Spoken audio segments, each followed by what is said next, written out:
get this started. Hello, everyone. My name is Kendra, and I was supposed to be an incoming freshman at Howard University, but I just got unenrolled today. My mom had received an email saying that I had been unenrolled because I did not pay for my tuition.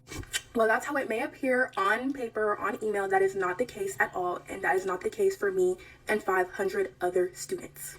So for me, my experience that I'd gotten emails saying that my first payment was due July 10th. And me and my father had called the financial aid office just to make sure everything was right because I had scholarships. I'd gotten the leadership scholarship and I'd gotten grants. And I'm just going to put what I accepted right here. My advisor, I don't know if I want to say her name. Okay, I'm just going to say her name.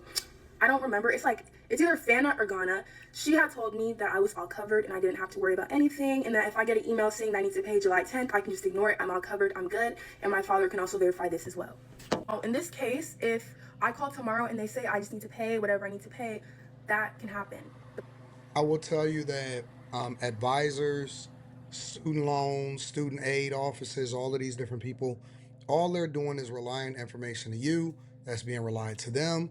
And they have leadership that is basically telling them to say X, Y, and Z.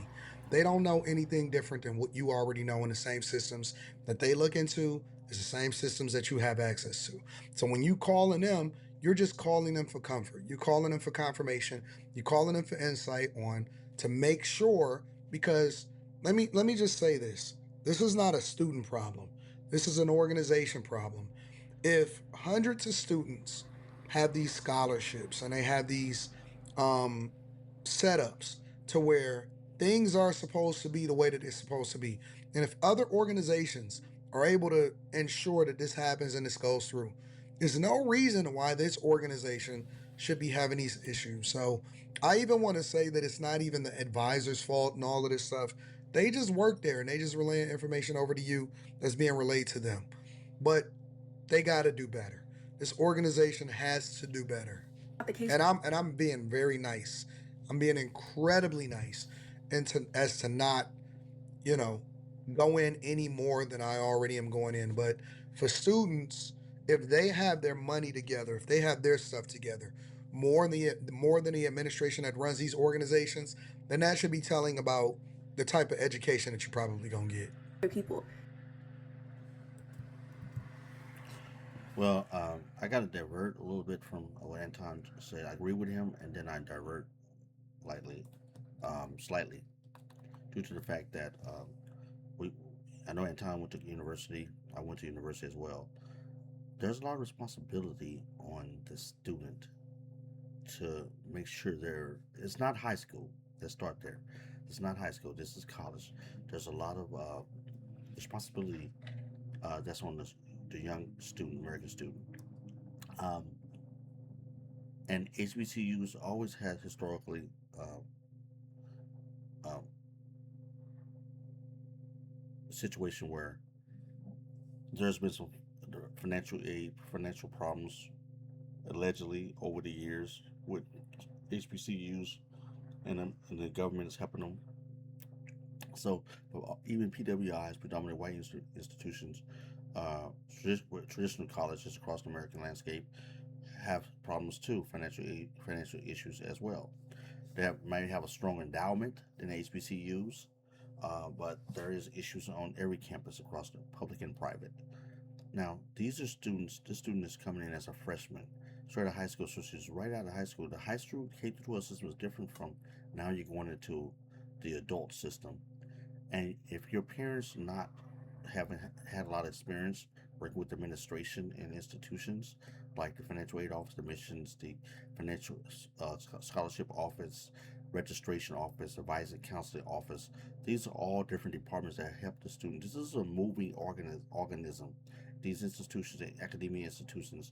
So there's always a lot of transitioning. There's new staff coming in. There's new people. You don't know who, how long they've been there. You don't know.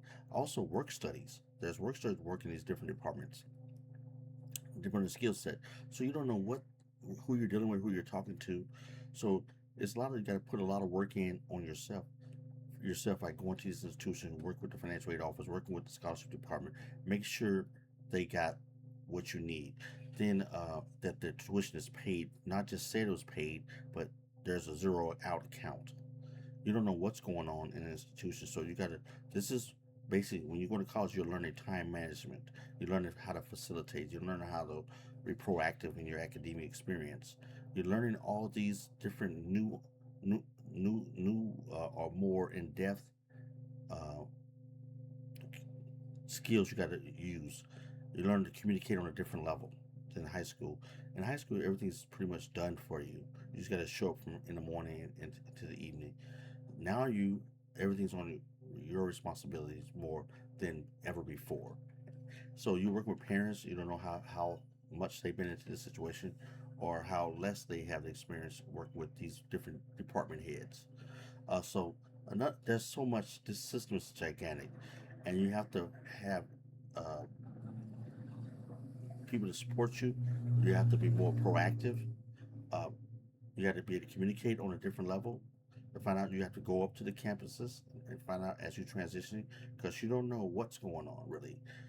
Everyone's saying a lot of things, but you got to be, cross your eyes and dot your T's. So I agree with Anton, but there's a lot of things on the students' behalf they have to do. And if they come in as a freshman, they come in from a system where everything was pretty much predominantly done for them because the way the system is set up is free education. Now you're in a place where you pay an education, and now it's more responsibility on the students' end than before. Well, the situation just rearranged itself differently now, but your all mind has been taught this way, and now you have to think a totally different way. This is academia. This is part of your educational experience. So I agree with Anton. I diverted a little bit. Let's continue on and listen a little more, find out what's going on. Everyone has a different situation, and we've all worked so hard to get here, and I just feel like that's just very unfair. Some people don't even have housing. I have housing, and I got in early, so I just feel like it's kind of like a slap in the face in a way, because moving day for me is August 6th, and God forbid anything happens, I don't know where I'm going to go to school. And I just feel like that's really unfair for me and other students, because we've all worked so hard to get here, and we all dreamed of going to Howard. You can ask anyone. I've been so excited, making new friends, making everything. I had my Howard shirts, and now this might come to an end, but I'm not going to give up, and you shouldn't either if you've been affected. Please spread the word. Please donate to people's GoFundMe's if you can. I know with the right amount of help, we could probably still all give back, but it just takes an army, and I know everything will get better. So if you just have that perspective, everything will get better. But yes. Hello, everyone. My name is Dwayne Irvin, and I was supposed to be a. Okay, I'm gonna stop right there. I really like the young lady here in where she's positive. She's gonna move in the right direction. She's gonna get in. I believe she keeps that attitude and she moves forward in her direction as far as what she want to do her college experience. She's gonna go a long way. So I'm really proud of her and how she's taking this on the chin and moving forward. And she's she's going to excel with that mentality, and that's a great mentality to have. Don't see everything as a negative. See if there's an opportunity to move forward and advance. Sometimes you got to put a little more elbow grease into this because you're a freshman. These are freshmen coming in. So let's listen to this other young man and find out what he has to say. Upcoming freshman at Howard University. But unfortunately, that's not the case anymore. Today, and many other students as well, received an email informing them that they had been dropped from their class roster because we had unpaid balances. Shameful. And shame on Howard. This is not a fair process, and it was not done correctly whatsoever. I still have pending scholarships. People that I spoke to today, various classmates told me that they were still waiting for military benefits. They were still waiting for loans. And we were dropped 13 days until we were supposed to move in on campus. Who does that? How could you do that? But I learned something today. I was informed that Howard over-admitted students. And this was their way of getting rid of some of those students. So because their failure, students have to pay the price. That is not the Howard I believed in. That is not the Howard I believed I was going to. This is not the school that I thought would do this to me. And now I'm sitting here with no options whatsoever because Howard decided to inform me 13 days before I was supposed to move in. All right, so I can't confirm nor deny this because I'm reacting to this in real time, and I'm gonna have to do my due diligence and deep dive into it. But if Howard University over enrolled students almost as though you a plane, a airline, and you overbooked, and now you're trying to figure out a way to get students up out of there because you over enrolled, that is absolutely egregious. That is unacceptable. But again, I can't confirm nor deny this, and I don't know if this is just a rumor or if this is something that he actually standing on. But I'm gonna do some deep diving and some digging, and then hopefully by the time that I do the Millionaire Morning Show tomorrow, we'll be able to have a deeper conversation about it. But I can't. Okay, well, I don't know if that's true or not. I can't. It's allegedly at this point. We don't know if Howard has overbooked or not. But any institution has a situation that it could be something. With AI today, you don't know what's going on today. But these are freshmen. These do not take it so to heart. There's always situations that's happened at university. My experience, my 4 years institutional experience, there was always some situation that was coming about that I had to deal with. So I don't put it on Howard. I don't. I agree with Anton Daniels where he said, if it was, then it could be an egregious situation. I don't put that. I don't believe Howard University would do anything of that. That institution would is intentionally would do anything of that nature. Howard's a very prominent HBCU. I was in D.C. I visited the campus. I think that's a great university. A lot of prominent people that came out of Howard University. It has very long history. There's always some possibilities for anything, but these students or these freshmen coming out of high school, you can't lob everything on the institution. It's a moving organization. There's always some considerations going on. You got to be proactive in your academic experience. You got to go on campus. You got to figure things out. It might appear that you drop right now, but if you go to campus, you talk to the right people, you can get things done. So therefore, the young man said 13 days before school starts. Go on campus, find out what's going on. Why is this happening? Uh, Talk to the different departments and find out. Talk to the senior. Go in there with an open mind. Do not be judgmental. Don't go in there to attack the institution. Be open to discussion. Be open to proactive uh, proactive information. Let them see that you want to be at Howard. And you never know. It might be a blip in the system. You never know. Don't worry about other people's students. Focus on your college experience.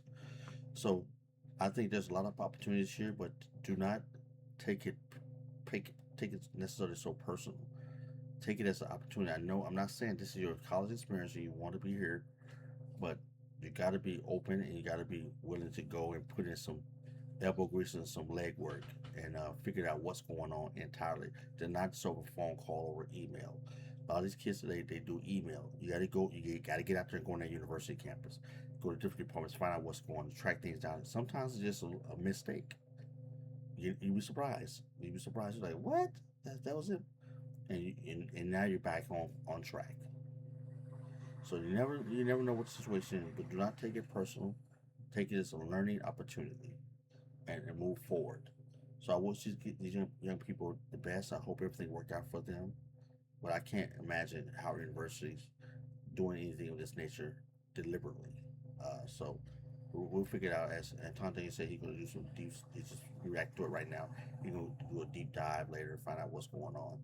But we hope we figure this out. All right. I hope you guys enjoyed this reaction to reaction, and I enjoyed hearing what uh, Anton Daniels had to state, and these students had their statements. I agree, but I divert a little on certain areas, and I gave you my perspective to this reaction.